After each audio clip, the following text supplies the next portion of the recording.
جب حضرت جبرائیل امین سدرۃ المنتہا پر رک گئے تو حضرت محمد مصطفیٰ صلی اللہ علیہ وآلہ وسلم نے مڑ کر دیکھا۔ آپ نے فرمایا، اے جبرائیل، کیا ایسے موقع پر دوست کو تنہا چھوڑ دے گا؟ جبرائیل کی آواز لرز اٹھی، عرض کیا، یا رسول اللہ، میری حد ختم ہو چکی، یہ آگے کا مقام صرف آپ کا ہے، یہ بلندی صرف آپ کے لیے ہے۔ اچانک وہاں ایک گہرا سناٹا چھا گیا۔ اس تنہائی میں رف نمودار ہوا ایک سبز رنگ کا نورانی تخت، جس نے بڑی محبت سے محبوب خدا کو اپنی آغوش میں لے لیا۔ اب سفر تنہا تھا، مگر تنہا کہاں، وہ اپنے رب کی طرف جا رہے تھے۔ نور کے 70,000 پردے ایک ایک کر کے اٹھتے گئے۔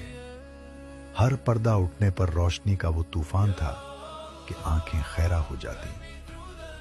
پھر وہ لمحہ آیا جسے آبا قوسین کہتے ہیں۔ فاصلے سمیٹ گئے اور ایک بندہ اپنے رب کے بالکل روبرو تھا۔ اس عظیم بارگاہ میں پہنچ کر میرے نبی نے اپنی کل کائنات، اپنی عاجزی اور بندگی کا نچوڑ ان الفاظ میں پیش کیا، التحیات للہ والصلوات والطیبات۔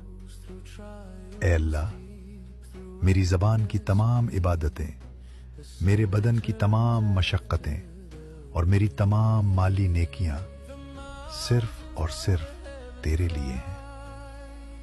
اس محبت بھرے نذرانے کو سن کر رب کائنات نے براہ راست سلامتی بھیجی۔ ارشاد ہوا، السلام علیکہ ایھا النبی ورحمۃ اللہ وبرکاتہ۔ سلامتی ہو آپ پر اے میرے نبی، اور اللہ کی رحمتیں اور اس کی برکتیں آپ پر نازل ہوں۔ یہاں دل تھام لیجئے، یہ وہ لمحہ ہے جو ہر امتی کو رلا دیتا ہے۔ عرش مالا پر اللہ کے اس قدر قرب میں جب سلامتی صرف نبی کریم کو ملی تو وہاں بھی انہیں ہم جیسے گناہگار یاد آ گئے۔ آپ نے اس سلامتی کو اپنے تک نہیں رکھا، بلکہ فوراً عرض کیا، السلام علینا وعلی عباد اللہ الصالحین۔ سبحان اللہ۔ انہوں نے علینا کہہ کر اپنی امت کو اللہ کی رحمت نے اپنے ساتھ شامل کر لیا۔ یہ محبت دیکھ کر کائنات کا ذرہ ذرہ پکار اٹھا اور گواہی دی، اشہد ان لا الہ الا اللہ واشہد ان محمدً عبدہ ورسولہ۔